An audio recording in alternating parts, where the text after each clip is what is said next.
ومن اہل الکتاب، اور اہل کتاب میں سے کچھ ایسے بھی ہیں. اب ان کی کچھ اور جو چھپی ہوئی باتیں انہیں کھولا جا رہا ہے. من ان تأمن ہو، کہ جس کو اگر تم امانت دو، بقنطار ڈھیر مال بھی، یؤدیہ الیک تو وہ تمہیں واپس لوٹا جائے گا.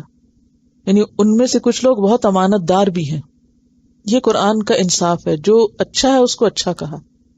اور کہا جاتا ہے کہ عبداللہ بن سلام کے بارے میں یہ آیت نازل ہوئی کہ جب وہ مسلمان ہوئے تو ان کے پاس 1200 اوقیہ سونا امانت رکھا ہوا تھا کسی کا، یعنی کسی نان مسلم کا. تو جب وہ مانگنے آیا تو انہوں نے سارا لوٹا دیا. اور اسی طرح ومنہم، ان میں سے بعض ایسے ہیں، من ان تأمنہ بدینار. تأمن کا کیا مطلب ہوتا ہے؟ کسی کو امین بنانا، امانت رکھنا، کہ اس کے پاس تم امانت رکھو 1 دینار بھی، لا یؤدیہ الیک، بالکل ادا نہیں کرے گا تم کو. کہا جاتا ہے کہ ایک قریشی نے فخاس بن آزورہ یہودی کے پاس 1 دینار امانت رکھا، مگر اس نے واپس نہ کیا. الا ما دمت علیہ قائما، مگر یہ کہ تم ان کے سر پہ مسلط رہو، سخت تقاضا کرو. ذالک بانہم قالوا، یہ اس وجہ سے کہ انہوں نے کہا، لیس علینا فی الامیین سبیل، کہ ہم پر امیوں کے بارے میں کوئی پوچھ نہیں، کوئی مواخذہ نہیں، کوئی الزام نہیں. امی ہم سے کچھ نہیں واپس لے سکتے. وَيَقُولُونَ عَلَى اللَّهِ الْكَذِبَ، اور وہ اللہ پہ جھوٹ بولتے ہیں، اللہ نے کہیں ایسی بات نہیں سکھائی. وَهُمْ يَعْلَمُونَ، اور وہ جانتے ہیں.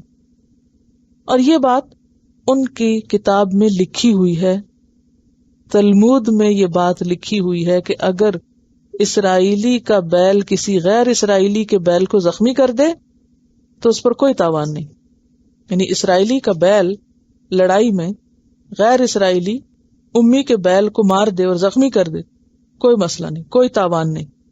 لیکن اگر غیر اسرائیلی کا بیل اسرائیلی کے بیل کو زخمی کرے تو تاوان دینا پڑے گا اس کو، اس کی پکڑ.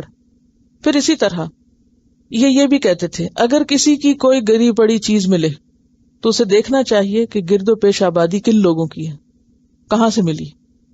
اگر اسرائیلیوں کی ہو تو اعلان کرنا چاہیے، اگر غیر اسرائیلیوں کی ہو تو بغیر اعلان کے چیز رکھ لینی چاہیے. یہ ساری صفات اب کس میں آ گئی؟ ربی شمول کہتا ہے کہ اگر امی اور اسرائیلی کا مقدمہ قاضی کے پاس آئے تو اگر قاضی اسرائیلی قانون کے مطابق اپنے مذہبی بھائی کو جتوا سکتا ہے تو اسے اس کے تحت جتوا دے اور کہے کہ یہ ہمارا قانون ہے. اور اگر امیوں کے قانون کے مطابق جتوا سکتا ہے تو جتوائے اور کہے یہ تمہارا قانون. اور اگر دونوں ساتھ نہ دیں قانون تو جس ہیلے سے بھی اسرائیلی کو کامیاب کرا سکے کامیاب کرائے. یہ مذہبی تعصب اور گروہ بندی یہاں تک انسان کو غلط کاموں کی طرف لے جاتی ہے، کیونکہ انسان آنکھیں بند کر کے دوسرے کی مدد کرتا، خواہ وہ ظالم ہے یا وہ کچھ بھی.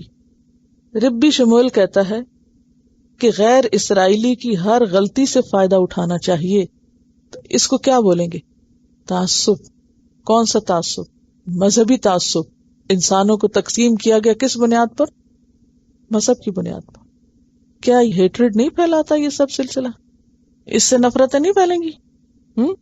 یہ سب کچھ موجود ہونے کے باوجود بھی کسی کی کوئی پوچھ نہیں کہ اور مذاہب کیا سکھا رہے ہیں. سارا نزلہ گرتا ہے تو اسلام پر کہ اس میں سورۃ الکافرون کیوں آئی ہے. تو بات یہ ہے کہ 2 طرح کے لوگ ہوتے ہیں، با اصول اور بے اصول.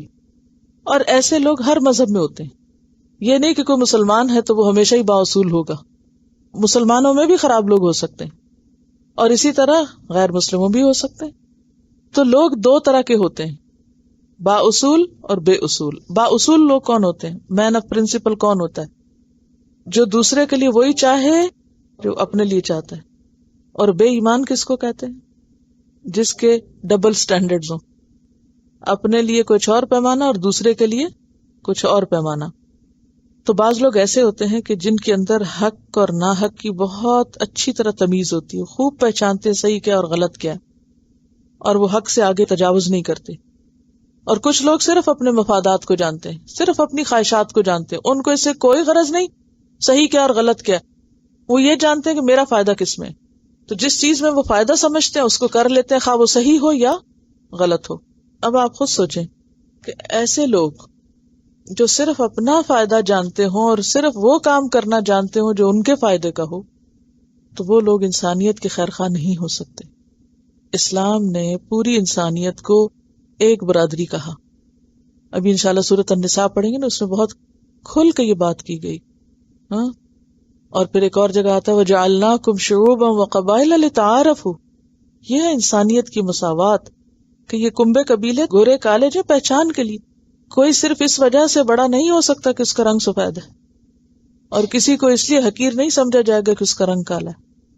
اور اسی طرح لین دین کے پیمانے بھی سب کے لیے برابر کے ہوں گے، انصاف اور اصول کی بات کی جائے گی۔ تو آپ دیکھیے کہ یہاں بھی دو کرداروں کا ذکر ہے، اور وہ کیا ہیں کہ کچھ لوگ تو انتہائی امانت دار ہیں کہ ڈھیر مال بھی ان کے پاس ہو تو وہ ایز اٹ از لوٹائیں گے، اور کچھ لوگ ایک دینار بھی غصب کر کے، غصب کیا ہوتا ہے؟ زبردستی کسی کا مال ہتھیا کے بیٹھ جانا، غصب کر لیں گے اور جھوٹے دعوے کر کے وہ اس چیز کو اپنا بنا لیں گے۔ تو ایسے لوگ اگر مذہب کے نام پہ یہ سب کچھ کریں تو اور بھی برا ہے۔ یعنی اگر کوئی سود لیتا تو برا ہے، لیکن اگر کوئی یہ کہتا ہے کہ غیر مسلموں سے سود لینا درست ہے تو وہ اور بھی برا کر رہا ہے، کہ اس نے اپنے دین کو بھی بدنام کیا ساتھ۔ آپ خود سوچیں کہ اگر کسی غیر مسلم کو یہ بات پتہ چلے تو وہ آپ کے ہاتھوں اسلام قبول فرمائے گا؟ نہیں۔ تو وہ تمام چیزیں جو انسانوں کے درمیان نفرتیں عام کرنے والی ہیں ان کو ختم کرنا چاہیے۔ اور اسی لیے آپ دیکھیں کہ دنیا میں واحد دین اسلام ایسے جس نے ایسے دین کو لوگوں میں عام کیا کہ جس میں حقیقی معنوں میں مساوات تھی۔